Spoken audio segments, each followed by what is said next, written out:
Pessoal, vamos lá, assunto bastante recorrente às provas do Enem, cálculo estequiométrico, estequiometria, né? Todos sabemos que toda prova do Enem ou qualquer outro concurso a nível de ensino médio, o assunto estequiometria sempre cai com bastante intensidade.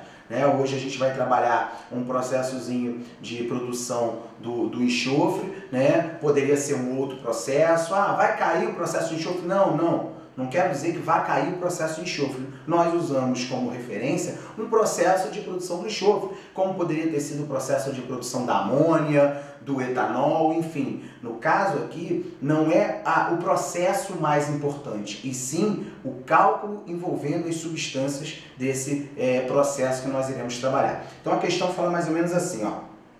O processo de Fresh foi criado por Hermann Fresh em 1891. Foi o primeiro processo de extração de enxofre comercialmente rentável em Louisiana, no Texas, e que deu grande impulso ao desenvolvimento das indústrias que dependem deste elemento químico.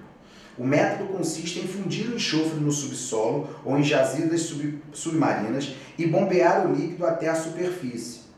O equipamento para perfurar os poços até o fundo dos estratos sulfurosos é usado comumente na perfuração de poços de petróleo. Na superfície, o enxofre líquido passa por linhas aquecidas e vapor até um separador, onde se remove o ar. O enxofre pode ser solidificado em grandes cubas de depósito ou pode ser mantido no estado líquido em tanques de armazenamento aquecidos a vapor. Em uma indústria que utiliza esse método, 100 kg de pirita de sulfeto de ferro, FeS2, quer dizer, ele deu o nome usual, que é a pirita, falou a substância envolvida, que é o disulfeto de ferro, e nos deu a fórmula FeS2. Perceba que o FeS2, o NOx do enxofre é menos 2, então o ferro tem que ser mais 4, né? Um NOx bem lúdico, se eu posso usar esse termo, não é comum o NOx ser mais 4 para o ferro. Nós sabemos que o NOx mais provável do ferro é o mais 2 e o mais 3. É um NOx incomum, mas que existe, tá? Então é o disulfeto de ferro, FeS2, que pela cor amarela e brilho metálico é chamado de falso ouro, o ouro de tolo. Com 60% de pureza, foi tratado para a extração do enxofre. Lembre-se, pirita com 60% de pureza. Daqui a pouco a gente vai falar melhor dessa pureza aí.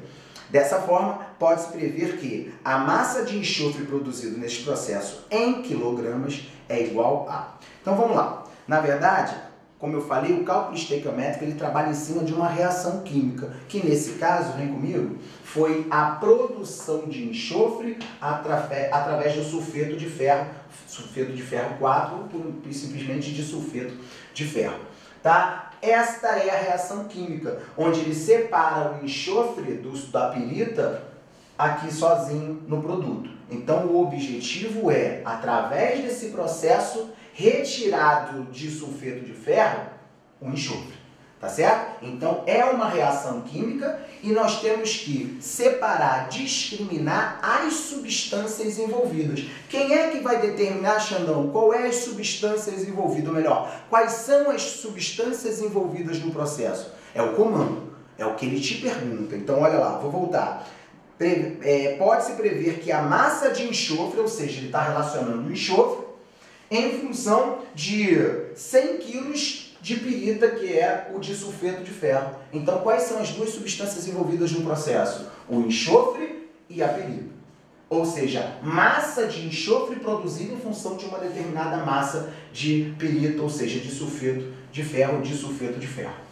Bom, o cálculo estequiométrico ele tem por finalidade relacionar as substâncias. Já relacionei, não?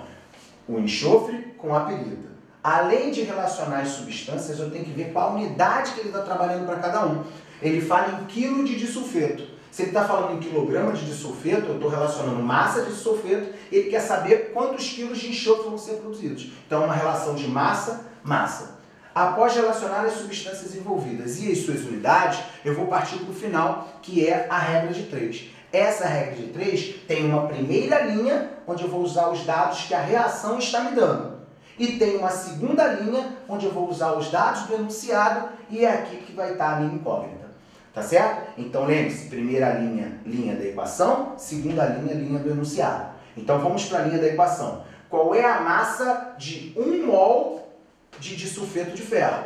Está para a massa de 2 mols de enxofre. Lembrando que esse coeficiente aqui indica o número de mols da espécie. Tá? Então eu vou ter que fazer a conta para saber qual é a massa molar de 1 mol de FeS2. Ele deu na questão. A massa de ferro é 56 e a massa de enxofre é 32. Então, 2 vezes 32, 64. 64 com 56, eu tenho 120 gramas. Tá certo? 120 gramas referente a 1 mol de FeS2. E aqui, massa de 2 mols de enxofre. Cada mol é 32, se são 2 mols, 64 gramas. Tá certo? Essa é a primeira linha. Agora eu vou entrar com a segunda linha, que são os dados do enunciado. Ele diz que eu tenho 100 kg de pirita. 100 kg de pirita, 60% pura. Então eu posso trabalhar com os 100 kg aqui? Não, porque nós sabemos que no cálculo estequiométrico a impureza não reage. Ou melhor, quem vai reagir é a espécie pura, somente a espécie pura. Então eu tenho que tirar o que é impuro. E ele diz pra gente que, vem comigo, 60% é puro, ou seja, 60% do total de 100 quilos é realmente o que eu quero, que é o disulfeto de ferro. Logo, como eu quero 60% dessa quantidade, é só multiplicar por 0,6. Ou então você faz uma regra de 3, sem problema. Se der zica aqui, eu não vou saber fazer a conta, tem tranquilo. 100 quilos está para 100%, assim como X está para 60%. É a mesma coisa, você multiplicar por 0,6 e aí você vai achar 60 quilos. Isso aqui, ó, é 60 quilos, ou seja, uma massa de 60 quilos pura. É essa massa pura que eu vou jogar aqui, tá certo? Então, essa massa pura de 60 quilos, aí você já gritou daí, ó, já gritou daí que eu ouvi. E tá trabalhando com grama e com quilo, tem problema? Depende. Se tiver todo mundo, se todas as unidades forem massa, não tem problema até pela pergunta dele. Ele perguntou em quilos. Então, ó, grama. Grama, se eu colocar em quilos, a minha resposta vai ser em quê? Isso, quilo. Tá certo? Se tudo for unidade de massa, eu posso fazer isso. Grama, grama, quilo, quilo. Mas por que eu não passei para grama? Porque a resposta que ele quer é em quilo. Senão eu ia passar para grama para depois voltar para quilo. Beleza? Tudo bem? E aí é fácil de fazer a continha. Então, 120 para 60, houve uma divisão por 2. Operei uma divisão por 2 desse lado, opero desse lado aqui, 64 dividido por 2, você vai achar a resposta 32 kg, gabarito, letra E. Um beijo para você e até a próxima.